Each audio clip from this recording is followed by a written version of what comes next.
Praise the lord. చేరువచ్చిన మీకు అందరికీ ప్రభువైన యేసుక్రీస్తు శుభాలు తెలియజేస్తున్నాను. ఈ దినము కొరకు ఏర్పాటు చేయబడిన లేఖన భాగము అపోస్తుల కార్యములు 14వ అధ్యాయము 11వ వచనం మరియు 12వ వచనం. జను సమూహములు పౌలు చేసిన దాన్ని చూచి లుకియానియ భాషలో దేవతలు మనుష్య రూపము దాల్చి మన యొద్దకు దిగి వచ్చి ఉన్నారని కేకలు వేసి బర్నబాకు ద్యూపతి అనియు పౌలు ముఖ్య ప్రసంగికి అయినందున అతనికి హెర్మే అనియు పేరు పెట్టిరి. Praise the Lord. దేవునికి స్తోత్రం. హల్లెలూయా, హల్లెలూయా, హల్లెలూయా. Praise the Lord. షాలోమ్, మారనాథ. మీ అందరికీ ప్రత్యేకమైన వందనాలు తెలియజేస్తున్నాను.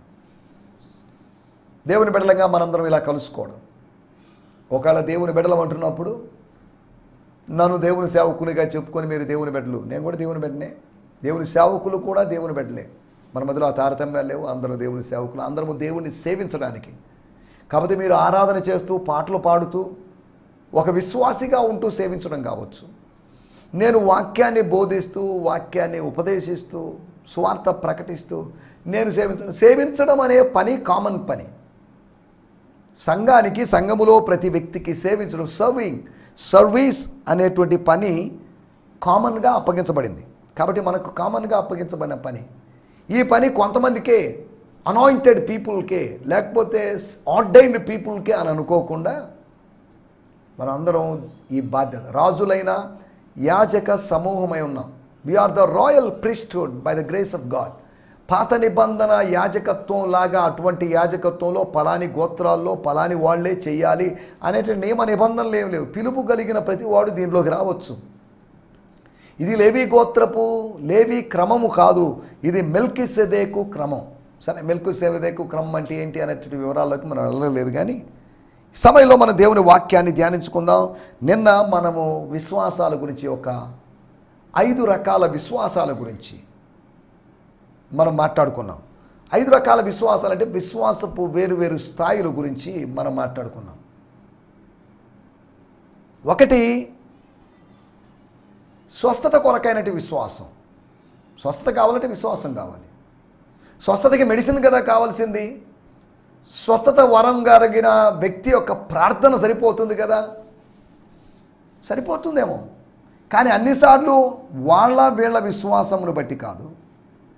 కొన్నిసార్లు రోగిగా ఉన్న వ్యక్తి యొక్క విశ్వాసాన్ని బట్టే కార్యం జరుగుతుంది. యేసు వారి విశ్వాసమును చూచి అని రాయబడింది. ఆ మంచం మీద తమ స్నేహితుడిని మోసుకొని వచ్చిన వారి విశ్వాసాన్ని చూసి ఆ మంచం మీద పడుకునేవాడు విశ్వసించగలడో విశ్వసించలేడో మనకు తెలియదు. విశ్వసించగలడు, అతని యొక్క విశ్వాస స్థాయి ఎటువంటిదో మనకు తెలియదు. అతని విశ్వాసాన్ని పక్కన పెట్టేసి ఈ నలుగురి విశ్వాసాన్ని బట్టి యేసు ప్రభు ఉపయోగించినటువంటి విశ్వాసపు ప్రకటన, విశ్వాసపు యొక్క డిక్లరేషన్ను బట్టి, యేసు ప్రభు పలికిన విశ్వాసపు మాటల ద్వారా అతనికి స్వస్థత కలిగింది. కొన్నిసార్లు నేను రోగినై ఉన్నాను, కొన్నిసార్లు నా ప్రార్థన ద్వారా దేవుడు కార్యం చేస్తాడు. రోగం నాది, సమస్య నాది, నేను ప్రార్థించవచ్చు, ఉపవసించవచ్చు, దాని ద్వారా నా సమస్య నేను పరిష్కరించుకోగలను. నా సమస్య, నా ప్రాబ్లం, నా వ్యక్తిగతమైనటువంటి రోగం గురించి స్వస్థత వరము కలిగిన వ్యక్తికి సరైన అవగాహన లేకపోవచ్చు. స్వస్థత వరం కలిగిన వాళ్ళందరికీ అవగాహన ఉండాలనే నియమ నిబంధనలు ఏం లేవు. అలా ఉన్నట్లయితే నేటి దినాల్లో స్వస్థత కార్యాలు చేసేవాళ్ళు అనేటువంటి వాళ్ళు చేసే కార్యాలు విచిత్రంగా ఉంటాయి. పాత రోజుల్లో కూడా మనం చరిత్రలో మనం చూస్తే కొంతమంది స్వస్థత కోసం వచ్చిన వాళ్ళని కొట్టడం, తిట్టడం, లేకపోతే తోసేయడం, లేకపోతే ఇటువంటి కార్యాలు చేసేవారట. ఈ కార్యాలు ఏమీ జరగకుండానే, ఈ కార్యాలు ఏమీ చేయకుండానే ప్రభు స్వస్థత చేశాడు. స్వస్థత కొరకైనటువంటి విశ్వాసం. ఈ మాటలు వింటుండగా ప్రభు స్వస్థపరుస్తాడా లేదో అనే డైలమాలో రెల్లులాగా ఉన్నటువంటి దృఢపరచబడని మనసుతో ఉన్నటువంటి సహోదరులు ఎవరైనా రోగశయ్య మీద ఉన్నట్లయితే మిమ్మల్ని దేవుడు దర్శిస్తాడు. ఆ వ్యక్తి ఇంచుమించు రోగశయ్యలో ఉన్నట్టుగా ఉన్నాడు. ఒక కుంటివాడు, లుస్త్రాలో బలహీనమైన పాదములు కలిగిన వాడు, మీరు బలహీనమైన చేతులు కలిగిన వాళ్ళు కావచ్చు. బలహీనమైన గుండె కలిగిన వాళ్ళు కావచ్చు, బలహీనమైన కిడ్నీ కలిగిన వారు కావచ్చు, బలహీనమైన లివర్ కలిగిన వాళ్ళు కావచ్చు, బలహీనమైనటువంటి బ్రెయిన్ కలిగిన వాళ్ళు కావచ్చు, బలహీనమైనటువంటి శరీర అవయవాలు ఏదైనా బలహీనంగా ఉన్నవాళ్ళు కావచ్చు. బలహీనత ఉన్నవానికి సువార్త అనగా వాక్యములోని ఆ ప్రవచనాత్మకమైనటువంటి ఆ వాక్యములోని దైవికమైన వాక్యములోని శక్తి ఆ బలహీనతను కుట్టిపారేసింది. ఆయన తన వాక్కును పంపి వారిని బాగు చేసెను. ఆయన తన వాక్కును, దేవుడు తన వాక్కును మొదటి శతాబ్దములో తన దాసులైన అపోస్తలుల ద్వారా పంపి ఆ శతాబ్దములోని ప్రజలని బాగు చేశాడు. దేవుని స్తోత్రం. డివైన్ వర్డ్ వచ్చినప్పుడు డివైన్ హీలింగ్ జరుగుతుంది. దైవికమైన వాక్యము వచ్చినప్పుడు దైవికమైన విశ్వాసం కలుగుతుంది. దైవికమైన విశ్వాసం కలిగినప్పుడు దైవికమైన కార్యం జరుగుతుంది. అప్పుడు మరలా దేవునికి మహిమ కలుగుతుంది. దేవుని మహిమపరుస్తారు ప్రజలు. ఆ కుంటివాడు మహిమపరిచాడు అని రాయబడినప్పటికీ వాడు గంతులు వేయచ్చు, వాడు నడవసాగిన. వాడు కూర్చోవడం ద్వారా దేవునికి మహిమ లేదు. వాడు నడవకుండా స్తంభించిపోయినట్టు ఉండడం వల్ల దేవునికి మహిమ లేదు. దేవునికి మహిమ ఎప్పుడు కలిగిందంటే వాడు గంతులు వేయడం వల్ల. గంతులు వేశాడు, ఆ గంతులతో పాటు ఆయన స్తుతులు కూడా ఉంటాయి.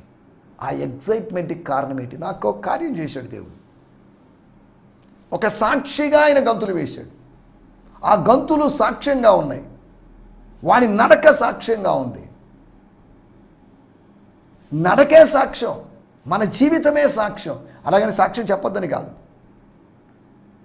మనం ఇక్కడ ఆలోచిస్తున్న విషయం చెప్పాలనుకున్నప్పుడు చెప్తాం మాటల ద్వారా. మాటలు చెప్పలేని సందర్భంలో మన క్రియల ద్వారా, మన చర్యల ద్వారా మనం సాక్షిగా మారదాం, సాక్షిగా ఉందాం. దేవుని స్తోత్రం. హల్లెలూయా. ప్రతిసారి మాటల ద్వారా సాక్ష్యం చెప్పే అవకాశం లేకపోవచ్చు. మన జీవన విధానం ద్వారా, లైఫ్ స్టైల్ ద్వారా మనం సువార్తను ప్రకటించవచ్చు, సాక్ష్యం చెప్పచ్చు. స్వస్థత కొరకైనటి విశ్వాసం. రెండోది శిష్యత్వం కొరకైనటి విశ్వాసం. మీరు సర్వలోకానికి వెళ్ళండి, సర్వ సృష్టికి సువార్తను ప్రకటించండి. వేల మందికి సువార్త ప్రకటించవచ్చు. అలాగని వేల మంది విశ్వసించాల్సిన అవసరం. లక్షల మందికి సువార్త ప్రకటిస్తే వేల మంది విశ్వసించే అవకాశం ఉంది. వేల మందిని విశ్వసిస్తే అందులో వందలాది మంది శిష్యులుగా మారే అవకాశం ఉంది. అంటే ఖచ్చితంగా ఇలా జరగాలని ఏం కాదు. విత్తనాలు విత్తుతున్నాం, అన్నీ మొలకెత్తడం లేదు. కొన్ని రాతి నేలలు పడ్డాయి, కొన్ని త్రోవ పక్కన పడ్డాయి, కొన్ని ముళ్ళ పొదలు పడ్డాయి, కొన్ని మంచి నేలలు పడ్డాయి. అనగా చల్లబడినటువంటి విత్తనాల్లో 1/4 విత్తనాలు మాత్రమే ఫలించాయి. అయితే మిగతా 3/4 విత్తనాలు ఫలించలేదు. 3 వేరు గ్రౌండ్స్లో పడ్డాయి. అవి వేరు సాయిల్స్లో పడ్డాయి. ఈ రోజుల్లో కూడా సువార్త విత్తనాలు వేరు సాయిల్స్లో పడుతున్నాయి. మంచి నేలన నిత్య జీవము కొరకై నిర్ణయించబడిన వారి హృదయాలే మంచి నేల. ఇప్పటి వరకు విశ్వసించిన వారే, విశ్వసించడానికి సిద్ధంగా ఉన్నవారే మంచి నేల. ఆ నేలలో వాక్యము ఒకరోజు ఖచ్చితంగా వెత్తబడుతుంది. నేను ఒక క్రైస్తవ కుటుంబంలోంచి వచ్చాను. నేను ఒక సువార్థికుడిని అవుతాను నేను ఎప్పుడు అనుకోలేదు. ఒక సంఘ సభ్యుడిగా మాత్రమే కొనసాగలుగుతాను అనుకున్నాను. కానీ సువార్త, దేవుని వాక్యం నా దగ్గరికి వచ్చినప్పుడు, నా జీవితాన్ని మార్చినప్పుడు, నా యొక్క దృక్పథాన్ని మార్చినప్పుడు నేను దేవుని సేవకునయ్యాను. సామాన్యమైన విశ్వాసి స్థాయిలోనే ఉండడం కాదు, సభ్యుడి స్థాయిలోనే ఉండడం కాదు, సేవక స్థాయిలోకి రావడానికి వాక్యం నీ దగ్గరకు వచ్చి నిన్ను ఆ స్థాయిలో మార్చింది. మనుషులను పట్టు జాలరుగా మార్చేటువంటి అనుభవం. దేవుడు మార్చగలడు. వినిపించగలిగిన దేవుడు, మార్చగలిగిన దేవుడు కూడా. నీకు సువార్తను ఎవరో ఒక సేవకుని ద్వారా, ఎవరో ఒక వ్యక్తి ద్వారా, ఎవరో ఒక ఎవాంజలిస్ట్ ద్వారా చెప్పించగలిగిన దేవుడు నిన్ను మార్చగలడు. అనగా వ్యక్తులలో కార్యం చేస్తున్న దేవుడు సేవకులలో కూడా కార్యం చేస్తాడు. విశేషమైన వ్యక్తుల్లో కార్యం చేస్తాడు. ఆయన విఐపీల్లో కార్యం చేస్తాడు, వివిఐపీల్లో కార్యం చేస్తాడు, లేకపోతే ఆర్డినరీ పర్సన్స్లో కూడా కార్యం చేస్తాడు. ఈ డివిజన్స్ అన్ని మనం పెట్టుకున్నవే. దేవుని స్తోత్రం. రెండవది శిష్యత్వం కొరకైనటువంటి విశ్వాసాన్ని గురించి మాట్లాడుకున్నాం. మూడోది సహవాసం కొరకనటి. అందరితో మనం సహవాసం చేయలేము. నేను విశ్వసించాను కనుక నాలాగా సమాన విశ్వాసం కలిగిన వాళ్ళు ఎక్కడున్నారని వెతుక్కుంటాను. చూడండి, పెంటికోస్టల్ ఫెయిత్ అనేటువంటి ఫెయిత్ కలిగిన వాళ్ళు, అటువంటి ఫెయిత్ బైబిల్లో లేదు కానీ డినామినేషన్లుగా మాట్లాడుతున్నాను, అటువంటి వాళ్ళతోనే కలుసుకుంటున్నారు. లేకపోతే వేరే ఏదైనా గ్రూప్స్, నాన్ పెంటికోస్టల్ బ్యాప్టిస్ట్ వాళ్ళు అదే విశ్వాసం కలిగిన వాళ్ళ కోసం, బ్రదరన్ గ్రూప్ వాళ్ళు, బక్సింగ్ గ్రూప్ వాళ్ళు తమ సమానమైన విశ్వాసం కలిగిన వాళ్ళతో సహవాసం చేయడానికి ఇష్టపడతారు. అలా చేయలేని పరిస్థితుల్లో కొన్నిసార్లు ఆ విశ్వాసాన్ని కొన్నిసార్లు మార్చుకోవాల్సి వస్తుంది. మా డినామినేషన్, మేము అనుకున్న డినామినేషన్, మేము చిన్నప్పటి నుంచి పెరిగిన డినామినేషన్ ఇక్కడ లేదండి, అందుకని వేరే డినామినేషన్కి వెళ్తున్నాం, ఇప్పుడు అది మాది తప్పని తెలిసింది, లేదా మాదే కరెక్ట్ అని తెలిసింది, ఇది తప్పని తెలిసింది, ఇలా ప్రజలు ఒక నిర్ధారణకు వస్తారు.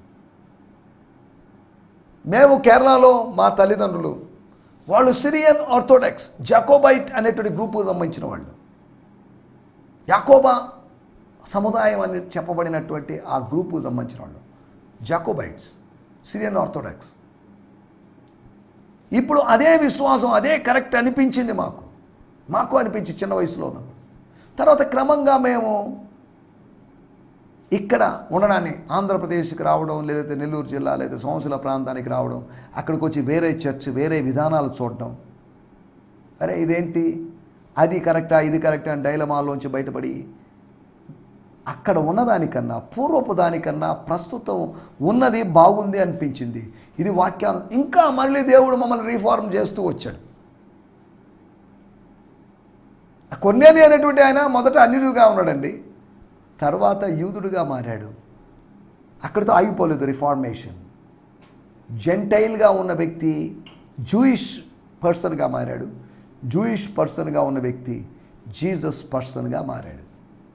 అతను జరుగుతున్న కన్వర్షన్ అది న్యాచురల్ కన్వర్షన్, ఎవరో బలవంతపు మత మార్పిడి కాదు. సరే, దేవుని స్తోత్రం.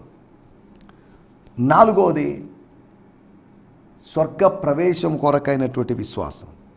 ఐదవది సేవ లేకపోతే సఫలత కొరకైనటువంటి విశ్వాసం. విశ్వసిస్తున్నాం.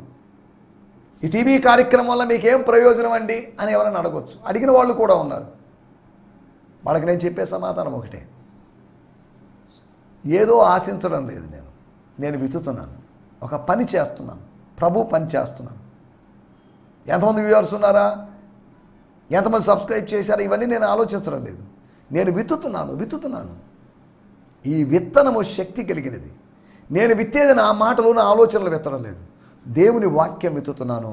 అది ఒకరోజు ఫలాన్ని ఇస్తుంది. తగిన సమయమందు పంట కోస్తాం. ఈ సమయంలో ఇప్పుడే కోయకపోవచ్చు, ఒకరోజు పంట కోసేటువంటి అవకాశం ఉంది. పంట కోసేటువంటి పెద్ద సంఘం 1000 మంది 2000 మంది 3000 మంది ఉన్న సంఘం బాగా డబ్బు అనే దాన్ని ఉద్దేశంతో నేను మాట్లాడలేదు. ప్రభువునందు నా ప్రయాసం వ్యర్థం కాదు. ప్రభువునందు ఏ దైవజనుడు పడేటువంటి ప్రయాసం వ్యర్థం కాదు. ప్రయాసం లేకపోతే ఫలితం లేదు, కానీ ప్రయాస పడితే ఫలితం ఉంటుంది. దేవుని సేవకులారా ఎవరు సోమరులుగా ఉండదు. ప్రతిరోజు సువార్తను ప్రకటించండి, ప్రతిరోజు పరిచర్య చేయండి. సంఘ కాపురులు ప్రతి దినము ప్రార్థించండి, ప్రతి దినం వాక్యాన్ని బోధించండి.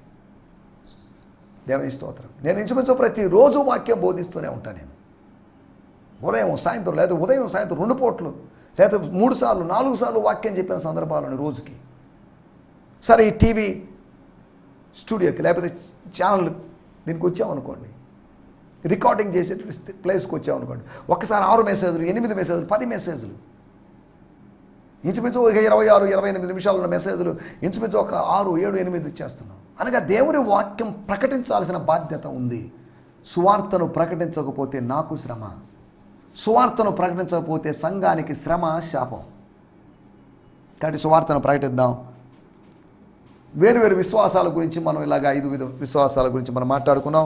రండి, మన సమయం అయిపోతుంది కనుక దేవుని మాటలు ధ్యానించుకుందాం. అపోస్తుల కార్యములు 14వ అధ్యాయము 11, 12 కలిసి ఉన్నాయి. 11, 12 వచనాలే మూలవాక్యంగా చేసుకొని మనం ఇదను కొన్ని మాటలు మాట్లాడుకుందాం. జనసమూహములు పౌలు చేసిన దాన్ని చూచి యూదయ భాషలో దేవతలు మనుష్య రూపం దాల్చి మన యొద్దకు దిగి వచ్చినాడని కేకలు వేసి బర్నబాకు ద్యూపతి అనియు పౌలు ముఖ్య ప్రసంగి అయినందున అతనికి హెర్ము అనియు పేరు పెట్టిరి.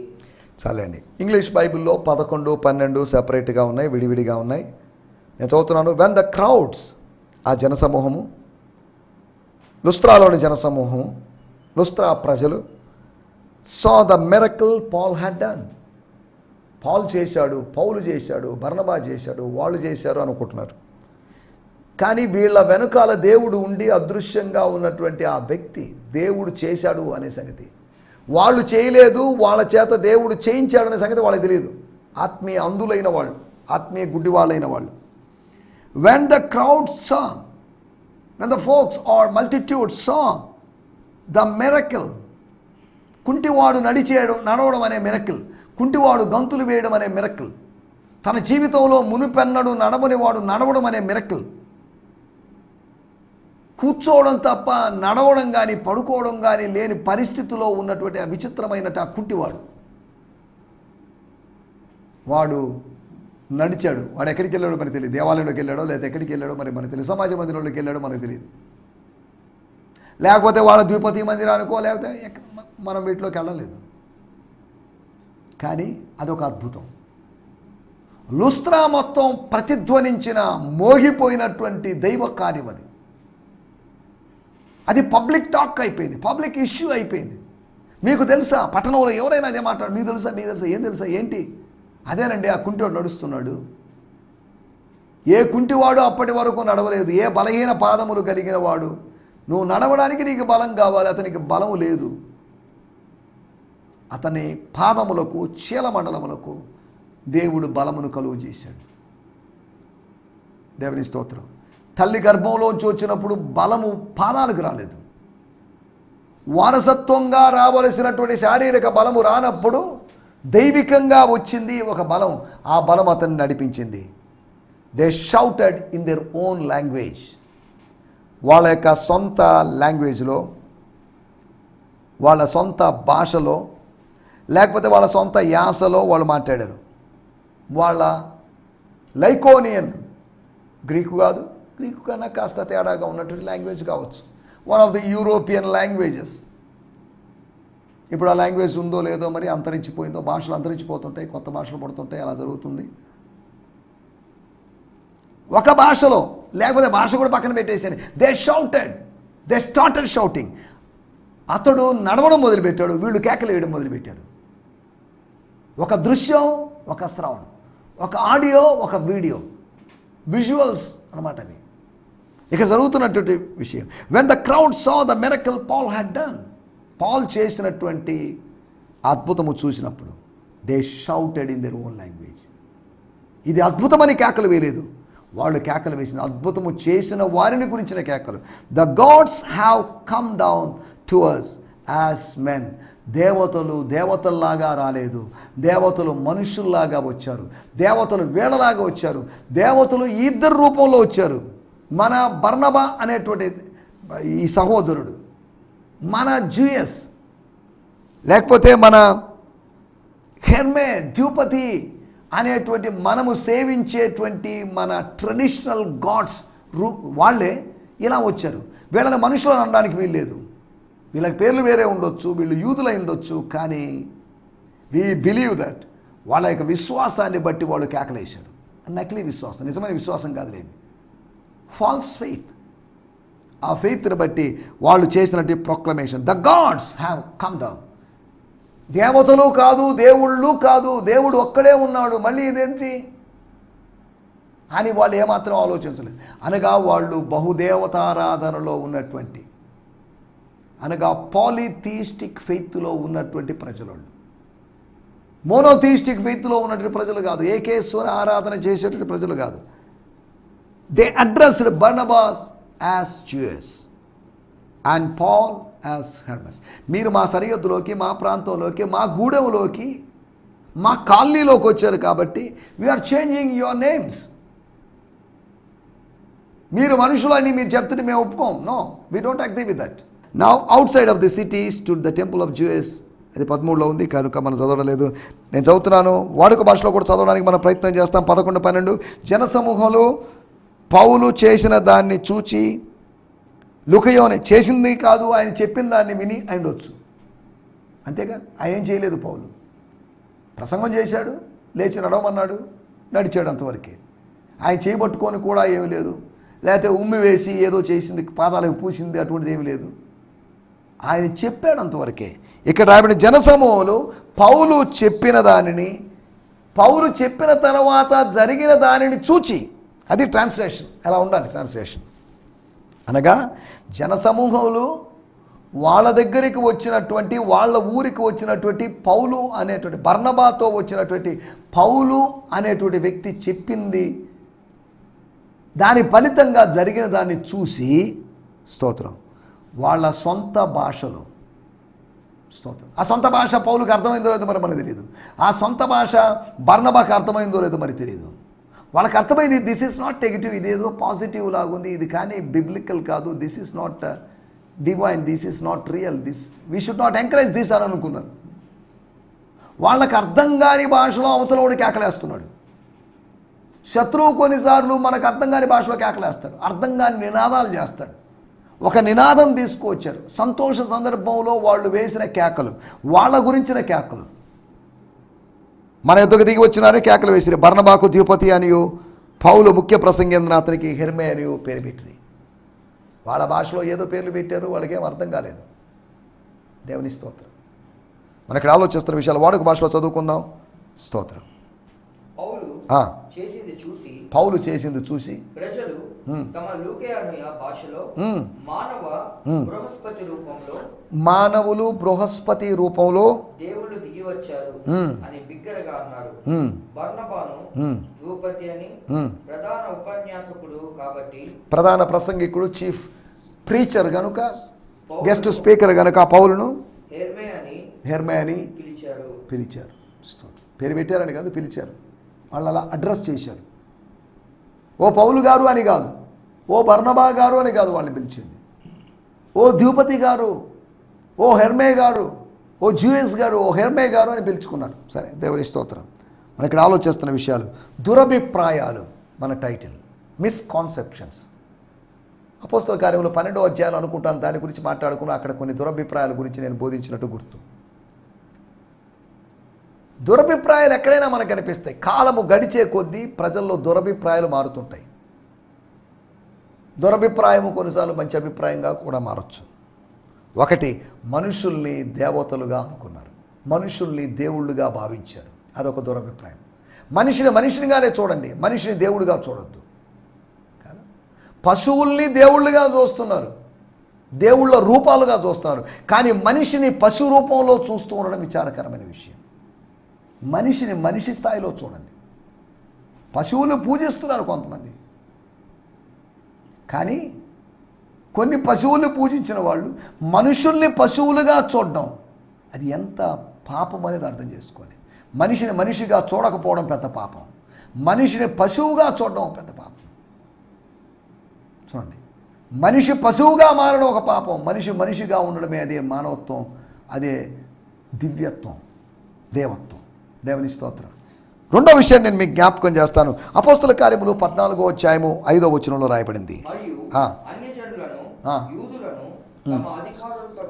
అన్ని జనులను యూదులను వీళ్ళందరూ రేపి వారి మీద పడి వారిని అవమానపరిచి రాళ్ళతో చంపవలనని ఉండిరి. వాళ్ళని వార్నింగ్ ఇచ్చి హెచ్చరించి బెదిరించి పంపిద్దామని కాదు, వాళ్ళని అవమానపరిచి వాళ్ళ మీద పడి రాళ్ళు రువి. ఎందుకు ఇదంతా? వాళ్ళని చంపాలని అనుకోవడం. ప్రయోజనకరమైన వారిని ప్రమాదకరమైన వారుగా భావిస్తున్నారు. ప్రమాదకరమైన వాళ్ళని ఈరోజు ప్రయోజనకరమైన వాళ్ళుగా భావిస్తున్నారు. నరహంతకులను, రౌడీలను, గూండాలను రాజకీయాల్లో స్వీకరిస్తున్నారు, అంగీకరిస్తున్నారు. మంచి వాళ్ళకి అక్కడ అవకాశం లేదు. చూడండి, మన రాజకీయ నాయకులు ఒక్కొక్కరి మీద ఎన్ని కేసులు ఉన్నాయి, అయినప్పటికీ ప్రజలు అంగీకరిస్తున్నారు. కానీ మంచి వాళ్ళు మాత్రం గెలవడం కష్టమే. వాళ్ళు రాజకీయం చేయకపోవచ్చు, వాళ్ళు డబ్బు పంచకపోవచ్చు, వాళ్ళు మోసం అన్యాయాలు చేయకపోవచ్చు, వాళ్ళు గెలిచే అవకాశం లేదు. ఎవరి గురించి అనేది నేను ఇప్పుడు ఏమీ చెప్పడం లేదు, దాని గురించి మాట్లాడలేదు. నేను జనరల్గా మాట్లాడుతున్నాను. దేవుని స్తోత్రం, హల్లెలూయా. ప్రయోజనకరమైన వారిని ప్రమాదకరమైన వారు అనుకున్నారు. ఏదో అనుకుంటాం, అపార్థం చేసుకుంటాం. దురభిప్రాయాలు అంటే అపార్థాలు, మిస్కాన్సెప్షన్స్, అపోహలు. మనుషుల్ని దేవతలు అనుకున్నారు. అంతేకాకుండా ప్రయోజనకరమైన వారిని ప్రమాదకరమైన వాళ్ళు అనుకున్నారు. చూడండి, మూడో విషయాన్ని నేను మీకు జ్ఞాపకం చేస్తాను. 14వ అధ్యాయము 15వ వచనం. అయ్యలారా,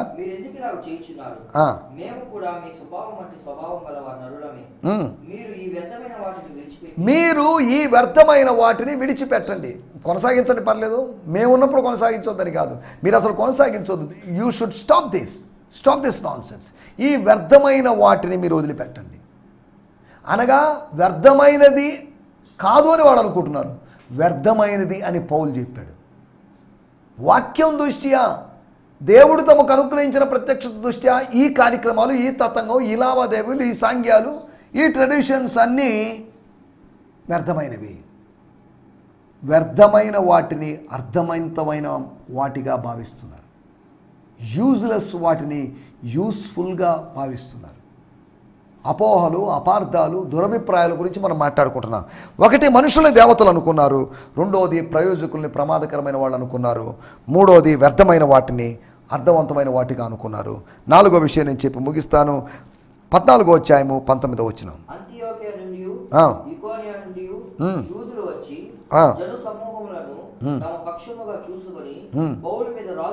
పౌలు మీద రాళ్ళు రువ్వి చాలండి. ఇందాక మనం చదువుకున్నాం అక్కడ, స్తోత్రం, 5వ వచనంలో వాళ్ళ మీద పడి, పౌలు మీద పడి, పౌలు అవమానపరిచి రాళ్ళు రువ్వి చంపాలనుకున్నారు. కానీ అక్కడ రాయబడిన మాట, పౌలును ఈడ్చారంట, వెలుపలికి అతన్ని ఈడ్చిరి. అతడు చనిపోయేననుకొని, అతను చనిపోలేదు, చనిపోయేననుకొని. చూడండి, బతికున్న వాడిని చనిపోయిన వాడు అనుకుంటున్నారు, చనిపోయిన వాడిని బతికున్నాడు అనుకుంటున్నారు. చనిపోయినప్పుడు అమర్రహే అంటున్నారు, బతికున్నప్పుడు ఏ విధంగానే చంపాలని ఆలోచిస్తారు. మనుషులు ఇటువంటి రివర్స్ కార్యక్రమాలు, లేకపోతే తెరకాసుగా ఉండేటువంటి కార్యాలు, అడ్డదిడ్డమైన కార్యాలు చేస్తున్నారు. మరలా మీకు జ్ఞాపకం చేస్తున్నాను, నా మాటలు ముగిస్తున్నాను. మనుషులను దేవతలు అనుకోవడం, ప్రయోజకులను ప్రమాదకరమైన వాళ్ళు అనుకోవడం, వ్యర్థమైన వాటిని అర్థవంతమైనవి అనుకోవడం, అంతేకాకుండా బ్రతికిన వాణిని, బతికి ఉన్నవాడిని, అలాగని బాగా ఉన్నాడని, ఫుల్గా బతికి ఉన్నాడని కాదు, కొన ప్రాణంతో ఉండొచ్చు, బతికిన వాణిని చచ్చిన వానిగా భావించారు. ఇటువంటి దురభిప్రాయాల నుంచి బయటపడి సదభిప్రాయంలో రావడానికి దేవుని వాక్యము, దేవుడు మనకు సహాయం చేయునుగాక. ఆమేన్. హల్లెలూయా, లేలుయా. మీ అందరికీ ఈ సందేశము మీకు ఆశీర్వాదకరంగా ఉందని నమ్ముచున్నాము. ప్రార్థన అవసరతల కొరకు మమ్మల్ని సంప్రదించవలసిన మా చిరునామా గిద్యోన్ మిషన్ చర్చ్, 6వ వీధి, శాంతినగర్, నెల్లూరు 4, ఆంధ్రప్రదేశ్. పిన్ 524004. మా ఫోన్ నంబర్లు 7036443613, మరి ఒక నంబర్ 9392293010. మా ఈమెయిల్ ఐడి gfihmi2015@gmail.com. దేవుడు మిమ్మును ఆశీర్వదించునుగాక. ఆమేన్.